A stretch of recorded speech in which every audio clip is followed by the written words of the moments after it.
I have a film festival I'm running here, and that was born out of this gatekeeping that I saw around me. My films being rejected and me doubting myself and my talent at one point, only to realize the politics of film festivals, how it works and keeps people out. And so when I started the festival, I opened the door for other filmmakers. And 2 years ago, we had a filmmaker from Chicago. I mean, right now we have a very impressive programming with this festival that's been around for 5 years only. That we have submissions from around the world, and they are increasingly submitting to our festival because they feel like, okay, we are not gatekeeping like in the traditional festivals, the way they do it.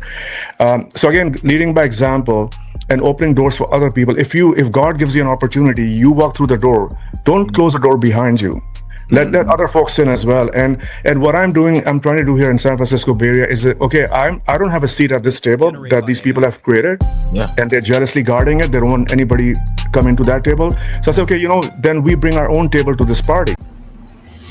Y'all, welcome back to the best podcast on the planet. This episode is so good, I didn't even wear my glasses. I should have because my eyes are super low right now. But yo, I have the best guest in the world. You're talking about filming, production, what makes him him. We have the one and only Amir with us. Before we get into it, y'all, I want to thank you guys. You guys have been amazing. You guys have been fantastic. But you know what you got to do, right? If you're going to continue to watch this, you got to follow. You know what's wild? A lot of my audience doesn't follow, but they watch. I need you to watch. Go to YouTube, subscribe. CVMK. One word, 4 letters, y'all. It's my initials. CVMK. Do it today. Follow us on all socials at _CVMK_show on Instagram or the.cvmk.show on TikTok. And of course, my performance nutritional supplement line, y'all. CVMK Global. I wanted y'all to get your proteins, your pre-workouts. I was looking around. I said, I usually have them right here next to me. It's all right. I'll have them by the time we get into this show. But y'all need to go to www.cvmkglobal.store. Get a day. Yo, spring is around the corner. I want you to get there. We have an amazing guest, an amazing story, and we're going to get into it today on the CVMK show after this quick break. Welcome to the CVMK show. It's not just a podcast, it's leadershiptainment. Subscribe now on YouTube at CVMK. Let me read his bio so you know who I'm dealing with. This is no, regular, degular. This person is for real. This person brings the heat. Amir Jaffer is an award-winning director, producer with over 2, not 1, but 2 decades filmmaking experience. Since 2005, he has created a wide-ranging body of work spanning documentaries, feature films, short films, web series, and music videos. His projects have streamed on Amazon and have also been featured on outlets including PBS and MTV. Amir's passion for storytelling began as a teenager, experimenting with his father's video camera, an immigrant filmmaker based in the U.S. He uses cinema to tell culturally resonant, character-driven stories that cross boundaries and spark conversations. His work often centers on people on the margins, approaching taboo subjects with boldness, empathy, and emotional precision. CVMK Tribe and Family. Y'all help me welcome Amir to the show, man. Amir, how you doing today, man? Thanks for the great intro. I feel like an imposter. I feel like, is that me? Is that me? No, it's you, man. You deserve it. It's you, man. Super excited, man. Super excited about having you. When Steve reached out and was like, man, you need to put him on the show. I was like, oh, I'm looking at, the bio on the website. I'm like, oh, I would love to. This is what I'm looking for. So super appreciative, super humble about having you here. But for them that don't know, if you could share your story, how you came to be, how, how did you get into filmmaking? Well, since I was a kid, watching films on VHS, because growing up in Pakistan, we had a state-controlled television. Like they would censor everything. And then the VCRs came in the early 80s. And then we had access to all these pirated films from the US and UK and around the world and from the neighboring country, India. So grew up watching films. And then my father happened to get the video camera. It was a thing in every house growing up. I remember, I'm sure in the 80s, if you ask anybody, any Gen X, they'll tell you that same story. There was a video camera in the house for filming birthday movies or whatever, And then I got a hold of that during my summer vacation when I was 13. And that was the start of my journey. That's something triggered. And I used to have this friend who was a bookish nerd. He would write scripts and dialogues, and I didn't know how to write dialogues and scripts. And, I was figuring out how to use the camera. And so we got all our friends and family together one summer vacation, and we made something. I recently came across old VHS tapes. So one day when I make a documentary about my journey, I'm going to include all those films that I made when I was 13, 14 years old. So that's how it all got started. And here I am, in my early 50s now in the US making films. Do it, man. Look, I'm old enough to remember VHS. I was saying, I had a conversation yesterday. I said, man, I miss the bootleg, man. Not like but in the days of VHS and DVD, there was an undercurrent black market that made, not that I have participated in it because I haven't, just for legal reasons, but I'm just saying I'm guilty. We both pirated films.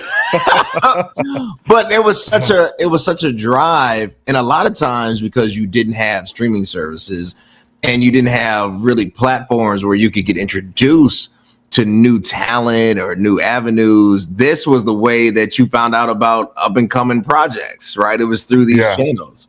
Yeah. Okay, so cool. You do this, you get introduced, you have the camera in the house. It's kind of like this digital wave, Hollywood is buzzing. It's the 80s, right?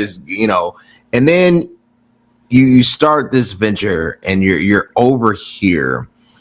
What was the turning point? Because I'm sure there was this process, right? Like, I know on the podcaster side what we go through to become visible, right? To get seen, to get sponsors, to get picked up. What has that journey been like for you? Well, when I was starting to get into filmmaking here in the US, there was this woman. I always give kudos to her for sparking that thing in me, or reminding me of that passion that I had when I was growing up. Her name was Lisa Swenson, and she was a teacher at City College in San Francisco. And one night coming back from work, I saw a group of students and Lisa, they're making a film in an alley in San Francisco. It's a famous alley. They have a lot of murals over there. Anytime you visit in the Mission, it's a must, people go to that alley. I'm like, what's going on over here? And they say, oh, that's Lisa. She had a bunch of students with her who were helping her with the production for extra credit. I'm assuming she didn't have money to pay them. And I said, okay, I saw the setup and I said, well, I can do that, and that's doable. And at the same time, I got introduced to Tyler Perry, this guy out of Atlanta. I mean, I didn't meet him in person, but hey, check this guy out, because the films I wanted to make or the stories I wanted to tell were talking about the unpleasant stuff in each culture and each community, and the stuff that we brush under the carpet, we don't want to talk about because it's uncomfortable. So I saw initially his VHS tapes he was selling from his car. Yeah, I remember those. The stage shows he did with Madea and everything. And I also heard the backlash he got. Oh, this is a man in drag, and people trying to put him down. But then fast forward, he has his own studio. He's doing sitcoms. He's doing movies with Janet Jackson and any big name. Oprah's coming and supporting him. And I said, I like this guy. I want to emulate him because he's talking about stuff that I want to talk about from my cultural standpoint and the city I live in, which is like, it's progressive, but it's a lot of cross sections of different ethnicities here. The LGBTQ community is here. There's a faith-based community. So much happening here in the progressive Bay Area. I say, this is where you want to be and tell these stories. But then again, the problem always is funding. Where do you get the money from? Right. And so I was following like Tyler Perry's example, that anytime I got disappointed in my journey, door was slammed in my face or wouldn't get funding, I just said, if he can do it, because he believed in himself, and there were people around him who believed in him as well. So that's how it started, and I'm still on that path. But it's God is opening doors every year when I come across something which feels more challenging. Sure. My relationship, we all have a relationship with God, and I talk to God as well. It's like, okay, if this is more challenging, that means this is the door you have to walk through. Don't give up now, and that's what keeps me going and continuing on this journey. That's definitely real. The trying to get the funding, right? Like we have this amazing talent, right? And it's like, I know I have something great here. In the right hands, this can be on fire, right? But it's pouring so much into it that exhausts you, and it's a breaking process.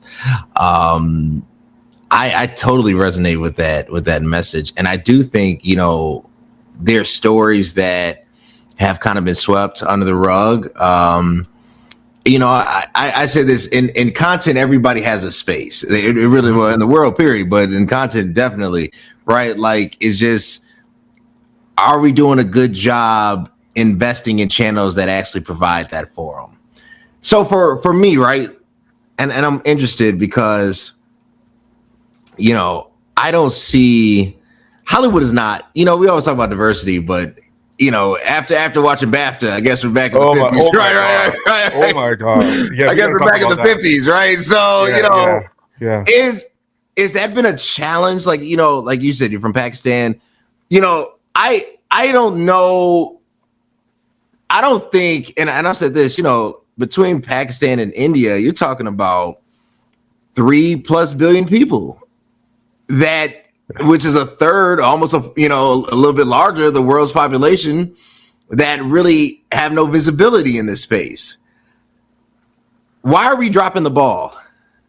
Well, some folks have been, just to give kudos to say Netflix, even though they become exclusive and they don't give space to people like me or people who are operating on my level, which is like micro budget filmmaking. But they do have they have a sizable representation from the South Asian communities. If you look at Netflix, they have a bunch of shows coming out of India. They have Netflix originals being produced in India. So kudos to them.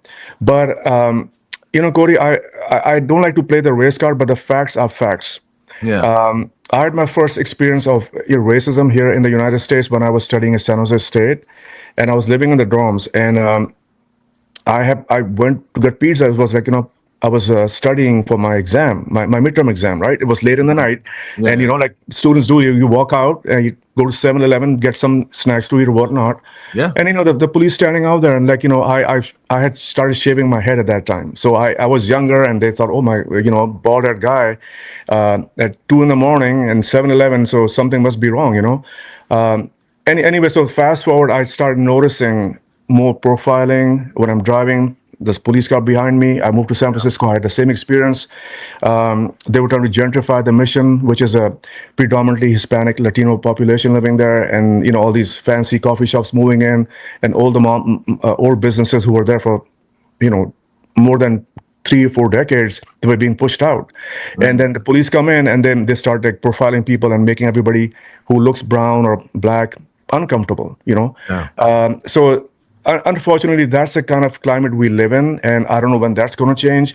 And referencing to BAFTA, I mean, sure, they can attribute that guy's, what the word is used to his Tourette syndrome, but yeah. I'm like, this is not just a syndrome of one individual. This is an epidemic.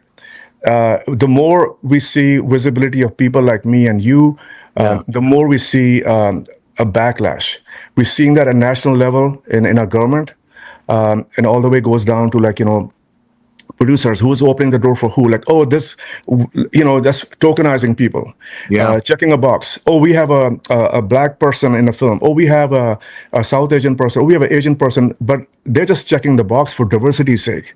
So my experience has been, is there really space being created for us, or are you just doing it to check a box so you can get funding or grant, and show people like, oh, we are more diverse or whatnot, whatever, But I feel like that is something we have to deal with on an ongoing basis.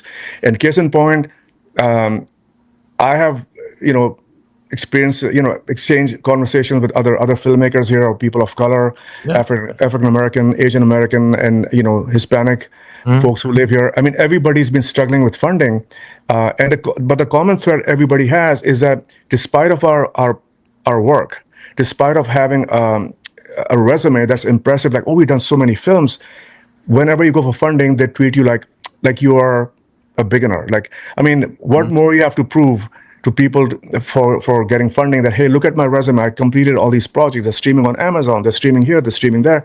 But still there's this doubt that people have that, okay, because you look a certain way, you sound a certain way, that maybe you're not better somehow.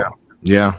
No, I totally agree. I want to get into that because I think that's a major hiccup. I think one of the reasons is gatekeeping is real, right? And I want to get into gatekeeping. I know we got to take a break. Y'all, in return, we have the amazing, the director, the film producer of Amir.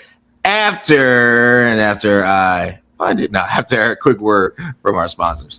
There's a hero in all of us waiting to be unleashed. All it takes is just that one last push.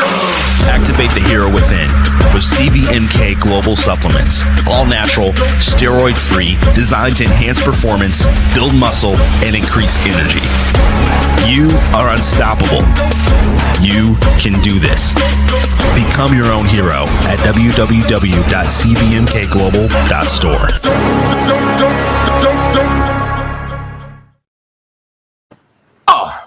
I got the protein with us. I had to go get it, y'all. I was going to ask you, where can I buy that? Hey, CMk&x.store. This is our new protein. It's the cinnamon swirl. Because sometimes you got to expand the product line. No, you always have to expand the product line. But if you want to get out of the chocolate and the vanilla, this is amazing. It smells like cinnamon chai latte tea. Oh, tastes wow. amazing. 31 grams per scoop. 130 calories, y'all. Digestive enzymes is all here. Get it today, y'all. I'm going to get it today. I appreciate it.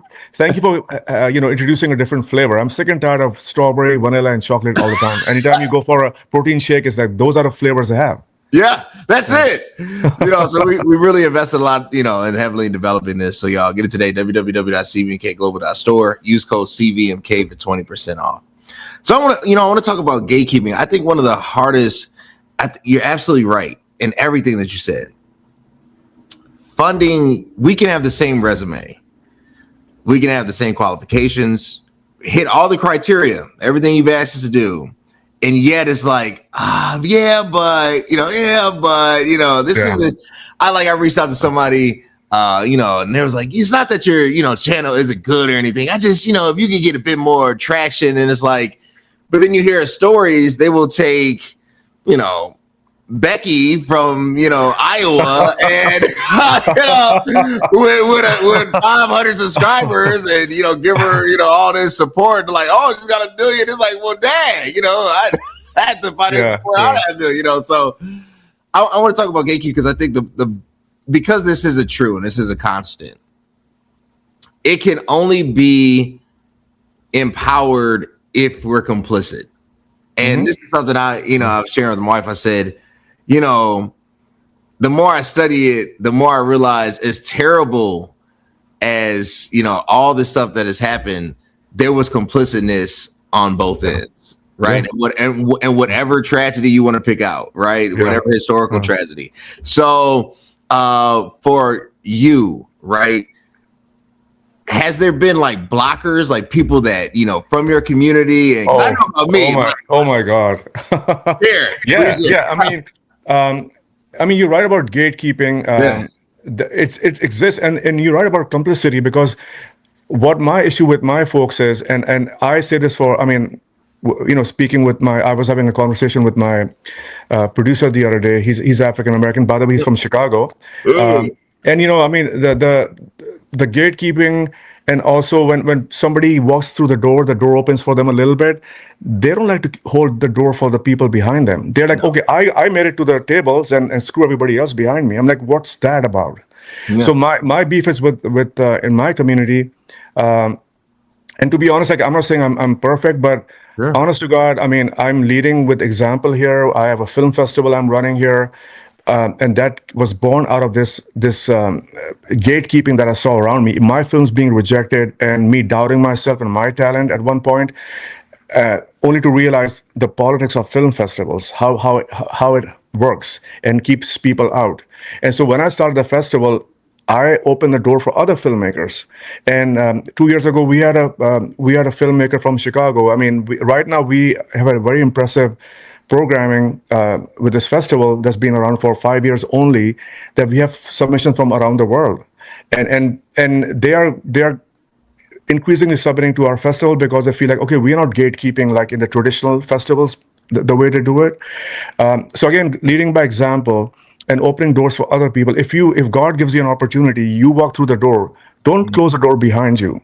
Let other folks in as well. And what I'm trying to do here in San Francisco Bay Area is that, okay, I don't have a seat at this table that these people have created. Yeah. And they're jealously guarding it. They don't want anybody coming to that table. So I say, okay, then we bring our own table to this party.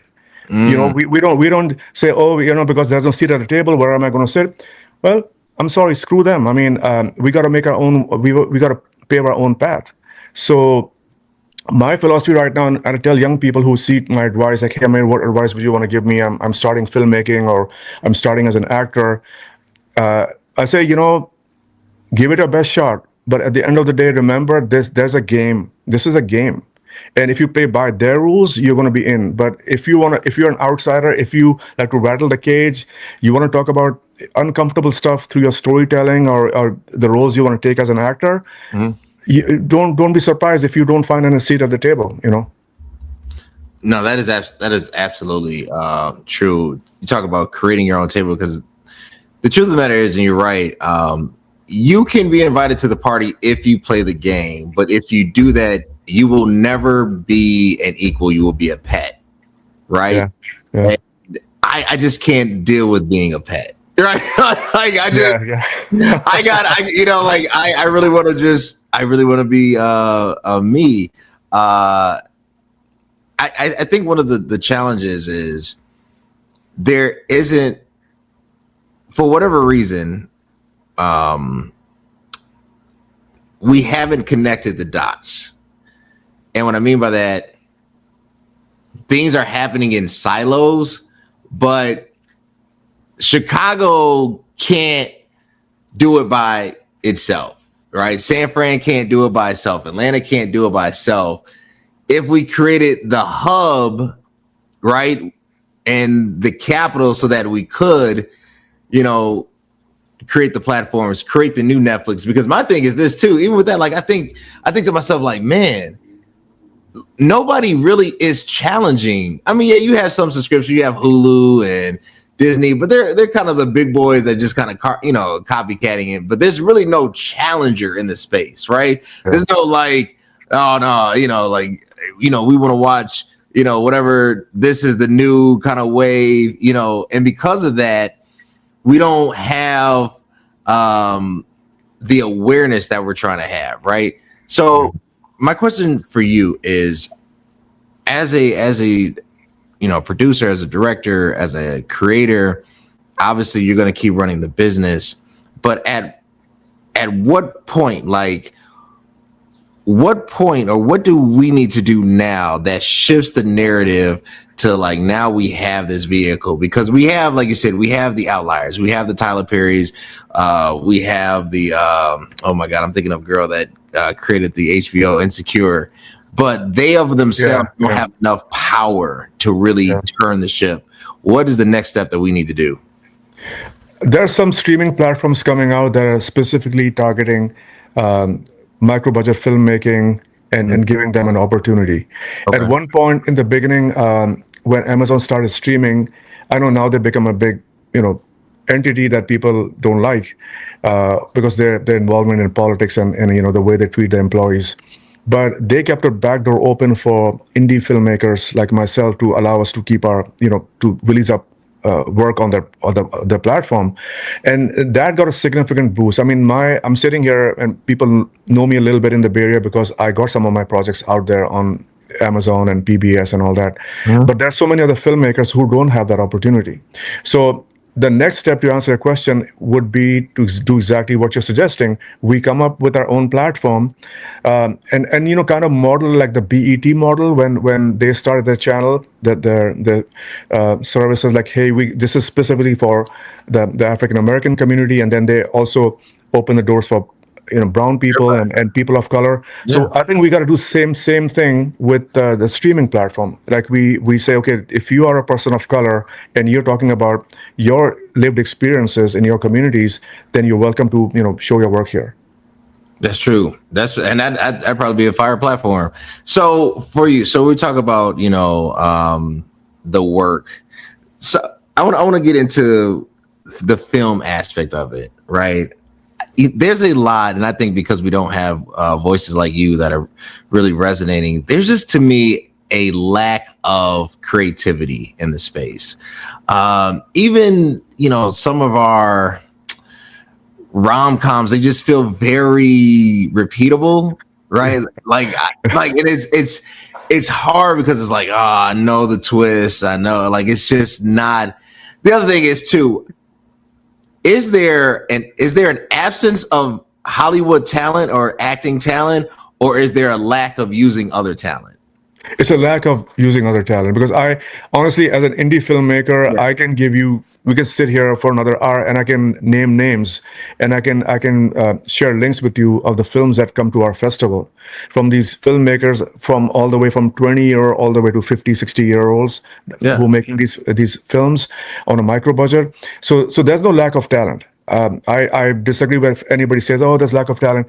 Hollywood is used to that business model, which is like, okay, how much money can you make opening night at the box office? And God forbid, if you don't make millions of dollars on the first weekend, it's a flop. And I'm like, is that what you guys are after? I mean, what about the art and the storytelling?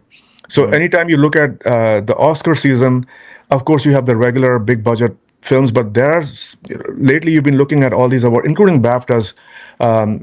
They have some nice independently produced films. But the thing is, those filmmakers, for them to get to that level, they have to play the game again. I mean, I can also produce something.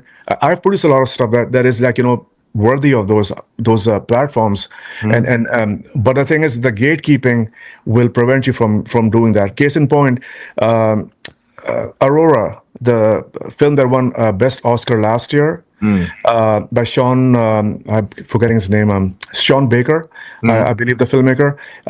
He's an indie filmmaker like me, but he put together this, he's been doing it for a while. At one point, he shot a film on iPhone, and now he's made a big budget film.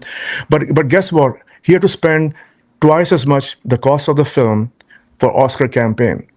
So then I'm wondering, you needed X amount of dollars to make your film, but you're now spending twice as much just for the Oscar campaign. And where's the money going to? I mean, you're giving them tickets to Bahamas or lavish vacations for the Oscar jury, so they can vote for your film to win an Oscar. So for me, that's a system that's stacked against people like us. Unless you can fork up the $15-16 million dollars for Oscar campaign, then forget it. So again, I'm going off topic here, and I rambled. I have a tendency of rambling, so bring me back to track. But going back to your point, there's no lack of talent. Anybody who says that, I can show them examples of producers, of filmmakers, of actors who are doing the work. I mean, a lot of actors I work with, I'm saying, oh, if I had the power, I would give you an Oscar myself, but unfortunately, we are all on the outside. That's true. I think that it's not a lack of talent. I started going through, your favorite actors and everything growing up, and you realize like everybody that you like is either, is dead or is like 70 now. Like, it's crazy. I was having a debate I was like, has Denzel Washington ever made a bad movie? And we were trying to like list his top 5, and it was just so much. But then I started to realize, like, after Denzel, who's next? You know, like maybe Michael B. Jordan. You know, like maybe Jonathan Majors. You know, but nobody really has ascended. If you think of kind of the old guard in Hollywood, you know, Brad Pitt, Jennifer Garner, George Clooney, right? Like seasoned, real Meryl Streep, really seasoned individuals that they really don't have Tom Hanks, right? But I think because the farming system is so jaded, we don't find out about these hidden gems that do exist, that really do exist. Because I would like to see, and this is so interesting how, like, and this, I don't know, this is uniquely a US thing, but how cultures can be so similar and yet so divided. I watched for the first time when it came out, like Crazy Rich Asians, like the movie, right? Oh yeah. I thought it was pretty good. I was like, okay, this is interesting, right? But then I thought to myself, like, I felt kind of ignorant because I was like, I didn't know Taiwan was this developed. No, obviously I'm thinking to myself, you know, I'm like, I just didn't know. Like, it just never crossed my mind. Like I knew it existed. I just never inquired. And obviously this is Hollywood, so it's super exaggerated. But just knowing that, like, even, and it's crazy, I didn't know even as a kid, like, and this is why I think it's important that you have people that share their lived experiences actually tell the story. Like, Aladdin is Pakistani. Yeah. I had, growing up, you realize like Aladdin, you just don't connect 2 and 2, but the story is told through American writers. And I feel like there's a disservice and a real injustice to the narrative because, I don't know if any of this, like, I don't know if this is true. I don't know, I mean, it was great for this time period, classic. Yeah. For you, how important is the lived experience? As an indie filmmaker, I can tell you that's our selling point. I mean, in terms of marketability, in terms of content creation, that is our MO against the gatekeepers and the Hollywood big studios, because they are looking at, we got to make a quick buck or next hit. Oh, let's go back to our vault and see what we can make a sequel out of. That's what they're doing. Case in point, we all loved that movie what was called Devil Wears Prada with Meryl Streep. Oh, let's do a sequel 20 years later. I mean, like, really? And now I wasn't impressed by the trailer I saw that came out. Yeah. I'm like, how do you move that story forward? If you had that much money, give it to some person who more deserving. Yes. With more talent or a story that's authentic. And that's where lived experience comes in. The story, and I tell some, folks approach me, say, I have the story I want to tell. And I always look at the story and determine if that's better suited for a documentary storytelling or narrative. Because, some stories are better in a documentary format. Because I do both. So, and also it saves money. Documentary saves you a lot of money, as opposed to working with actors. But then again, it is like, those are the authentic stories people bring to the table that even I am shocked. I'm like, okay, wow, that is amazing. I mean, and the passion they have when they're describing the story to me, I'm like, you know what, you are the person to tell your story. I can support you in your storytelling, but I don't think don't come to me to put my name and make, because that's your lived experience and the way you're telling that story. I can never do justice to that. So that's what I tell. I don't push back, but I say, I think you're better suited to tell the story, and that ties into what you're asking about the importance of lived experience.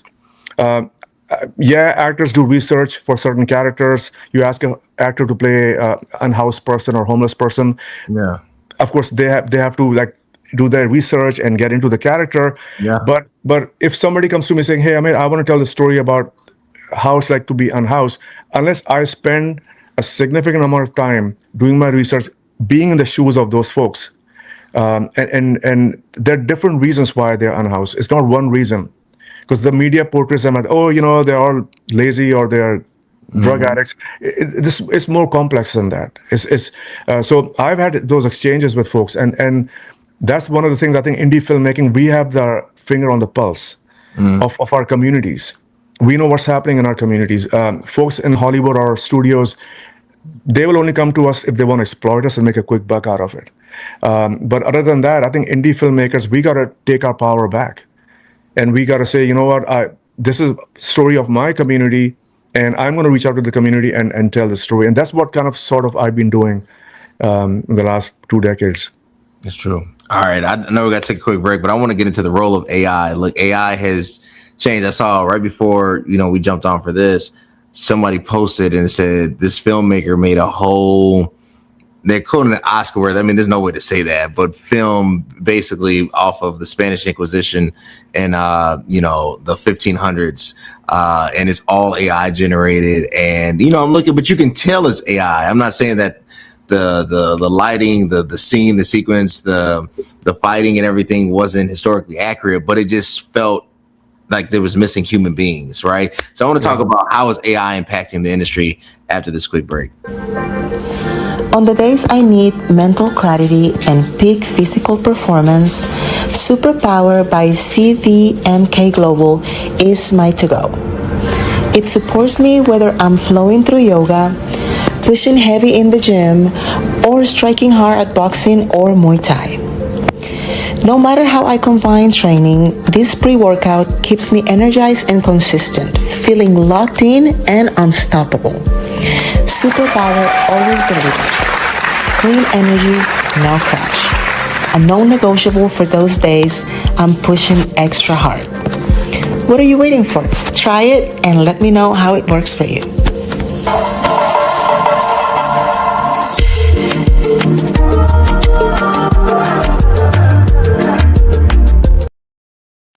Yeah, I'm going to be going buying your product after this.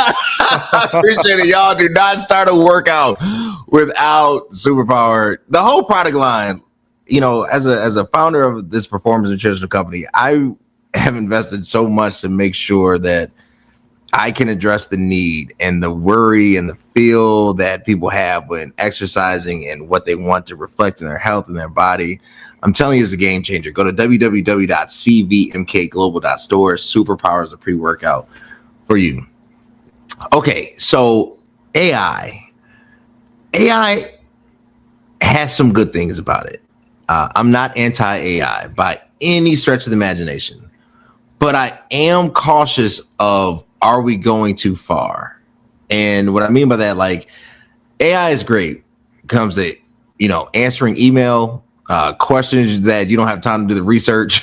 It does a lot. It does a lot of digging for you. You still got to absolutely look back because it does hallucinate and make sure that what you're being presented is actually factual. But that's where I see, okay, this is good.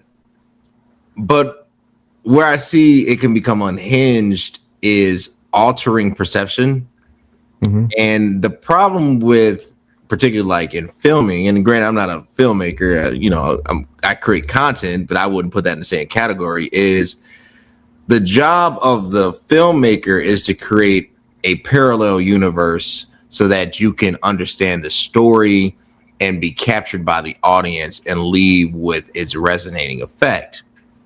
If you replace the human beings with artificial simulation, can they actually capture the feeling? Because the truth of the matter is, what drives human emotion is imperfection. Imperfection.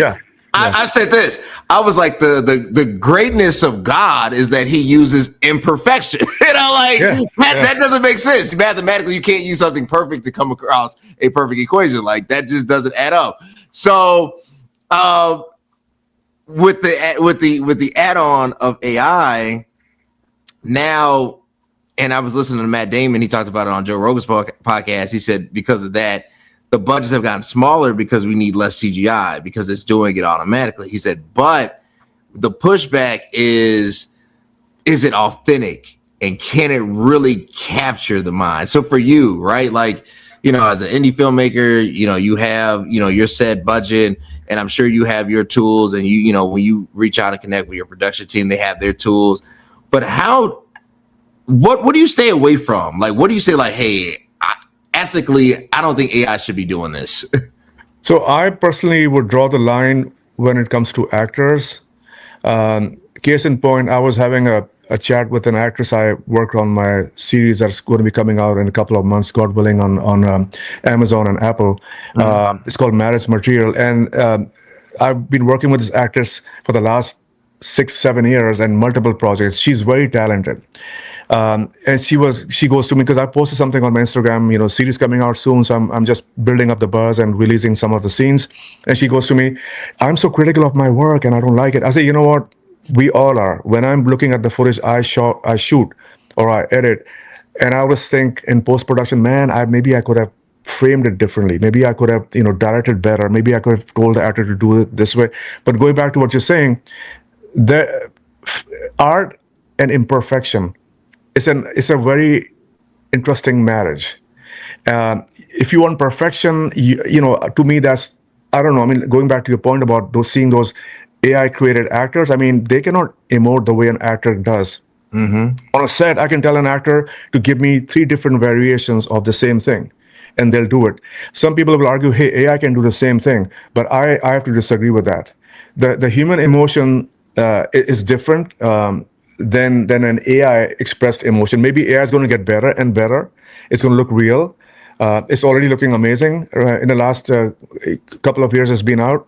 Yeah. But for me personally, as a filmmaker, I draw the line where it's like, okay, I will not work with, you know, AI generated characters. I'll put those actors in a situation or in a set where AI can help me build the background or something, and save money that way. But I think personally, I will never work with AI actors. I'll always work with real people. I like that. Yeah, I don't want to see AI actors because, not only does it take away jobs, I think it removes the depthness that a human being can bring to a script, to a story. You know, can we prompt it to generate a certain ethos? Absolutely. But it's going to miss death because computers don't understand what humans really are looking for. You know, that's why somebody, case in point, Al Pacino. I've heard him say this so many times. He said Francis Ford Coppola hated working with him because he was like, what did he say? He's like, I couldn't speak Italian. If you know me, I'm not violent. He's like, I'm the total opposite of what I played. He was like, all these things that Francis, he was like, now Francis loved Bob. He was like, but Francis didn't like me. He said, because he's like, I couldn't, what did he say? I couldn't dance. He's like, because in The Godfather 1, he had the wedding scene. He's like, I couldn't do anything. And I thought he was going to fire me. But nobody plays Michael Corleone better than Al Pacino. Right? Yeah. Because of the fact that he brought all this imperfection, as we hear the sirens in Chicago, as he brought like this, you know, that's why you know it's a live show, because you hear Chicago in the background. Yeah. But because him in his essence allowed him to embody this piece of art, and art needs the human element.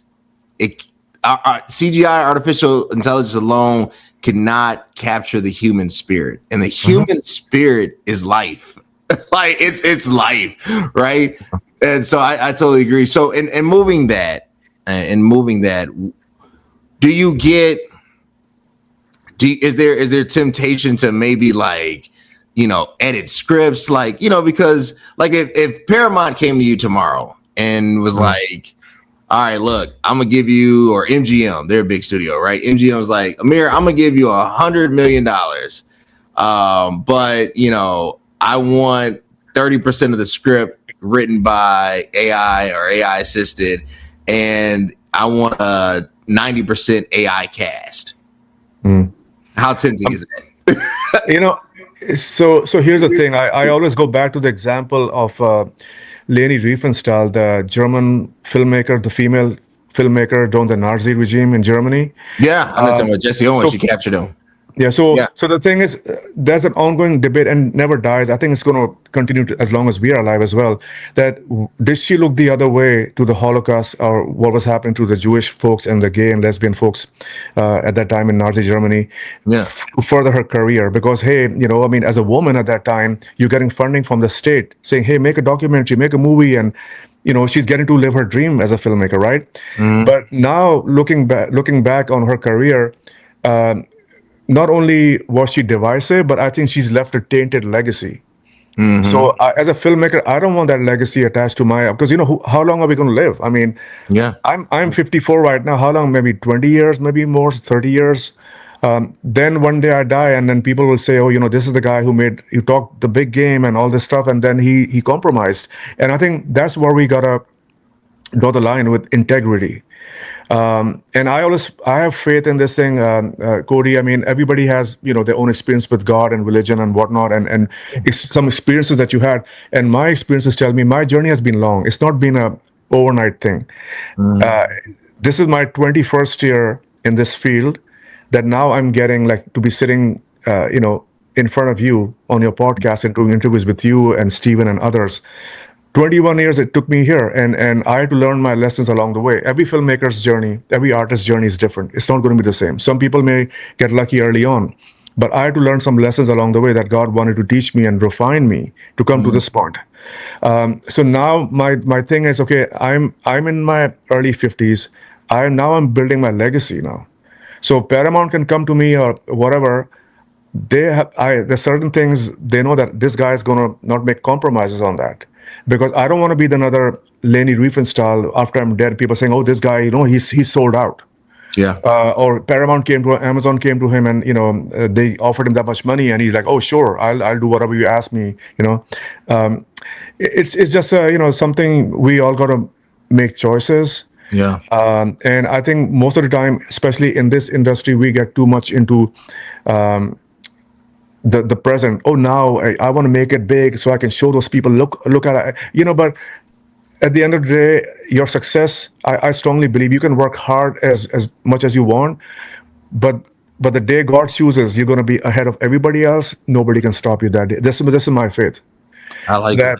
That day when it comes, whether it's MGM pushing you or any big studio or some low budget, a film festival, in a small city. Who knows? You never know. I like it. I like the integrity piece. I wanna go here, and I know we got one more clip, and then I'll get you out of here. I know we're writing down the importance of integrity. I'm gonna cut to commercial. I'm gonna talk about the importance of integrity after I play this. I'm like, so after this, quick break, y'all. The importance of integrity.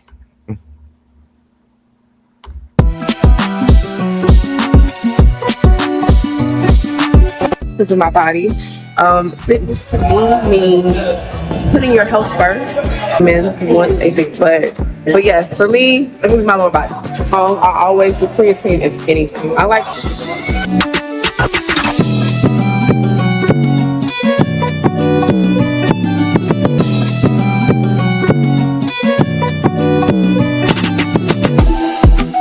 Super thick and I feel amazing. I have a lot of energy. Shop now at CVMK.store. Ladies and men, super thick creatine, I'm telling you, doesn't disappoint when it comes to volumizing whatever you're working on. Obviously for her, it was lower body day. But for you men, arms, chest, back, whatever you do, you want the effect. Creatine is right there, www.cvmkglobal.store. Super thick, I'm telling you, is the creatine for you.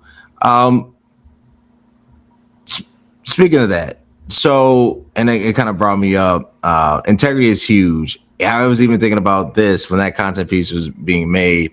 What made it different was, I like working with content creators. I have so many clips and whatnot. But she asked about my wife, right? Like she was like, how's she doing and whatnot. Because sometimes when you're filming and whatnot, you're in close spaces, right? Right. So, and I'm just like, it was cool and it's professional and whatnot. But we're hearing a lot of stories of abuse, like historic, like that has just been going on, just unscathed. Like nobody has said anything, and now it's just coming out, and whether it's Epstein or whoever, and it's like, what is this place called Hollywood, right? Like, and you're in it, and you see it firsthand, right?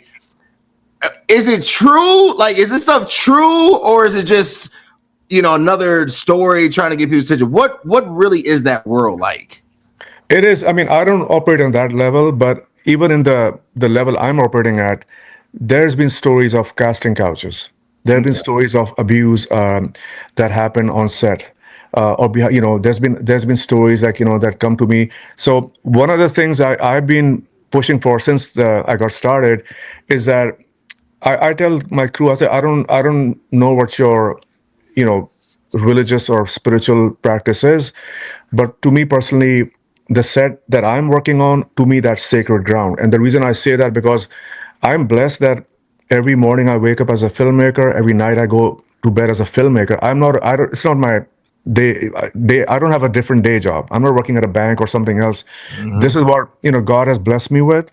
That okay, this is a gift to me. So I treat this like a sacred thing. Like anytime I'm starting a project, no matter what the budget is, everybody gets treated with respect. Even though I'm not union, but I follow the rules, like giving people proper breaks and meals. There were some issues coming up after the Me Too movement with regards to the interaction between the director and the actor, especially actresses, and the changing room issue that, oftentimes in indie film world, we are working on low budget, so we don't have a designated change room. So we do makeshift stuff. And in those moments, somewhere the ball gets dropped. And the actresses would complain, hey, so-and-so crew walked in, or the other actor walked in, and something happened, that shouldn't have happened. Luckily, it's not on a scale like we see in Hollywood, where there's rampant corruption and abuse of power, with the lure of, okay, I can make you a star. You just got to sleep with me, or something like, So it's like, is that how you're starting? Is that part of your drive? Then God help you. You're not going to go that far. Yeah. So I have not, like, again, to answer your question, we don't see that much happening in the Bay Area, but we are mindful of that. The latest thing in the indie film world that we are trying to add to our budgets is that bringing in intimacy coordinators. That's another thing. Like, actors, especially actresses, feel comfortable if you have somebody, even though they have confidence in the director, they trust the director, but still it adds another layer of safety for the actors, also makes them feel comfortable. So I feel like, there's several ways you can go about it, but at the end of the day, you want to have everybody on your team to have a good experience. And so when the movie's released, or a decade goes by, they won't say, oh, that asshole Amir, that I experienced this. Something happened on a set, and he looked the other way. Right now, thank God, like, at this moment, I can say with confidence that I work with a wide range of folks. I work with straight, gay, lesbian, trans individuals, and behind the camera, in front of the camera. But nobody can say that we were disrespected or we were treated with, any kind of, in a way that, that we felt cheap or that we were not respected. So thank God for that. And that's what I want to continue doing, even as I grow, as my platform grows. I want to make sure that I keep an eye on that, never drop the ball on that. That's good. Well, no, I got a couple more questions, man. My second to last question, what is Amir's legacy? What is, when it's all said and done, and you're looking back at your life and you're 84 and you have 10 Oscars, you've had, multi-million-dollar budgets, and you've broken box office records, and you've done this, and some young kid is interviewing you, and you're semi-retired, and you're sitting there, and it's like, okay, I'll do another podcast, and he said, what did it all mean? What is Amir's legacy? Well, at the end of the day, I mean, you want to be known as a good human being. Doesn't matter what field you're in. And the other thing is to be authentic. I mean, yes, we can all make compromises to get ahead, take shortcuts, but my experience tells me shortcuts lead you into dead alleys. So don't go pursuing, you know, these schemes or whatever, like shortcuts. Oh, I'm going to do this. Maybe that's going to get me ahead. You got to put in the work. Yeah. That's how this world has been created. Like you have to put in the work. I give people example. I was having a chat with my niece, and so it's a month of Ramadan right now for Muslims fasting.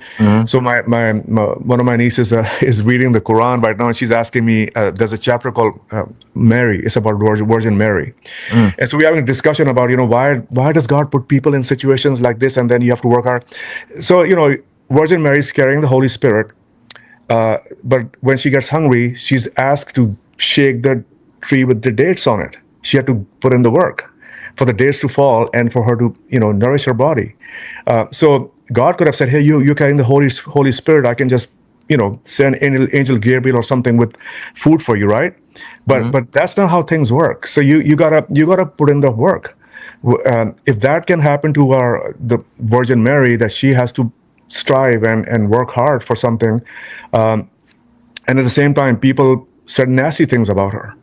But I mean, path is not easy. I mean, if you're on a chosen path, it's not going to be easy, and you have to have patience.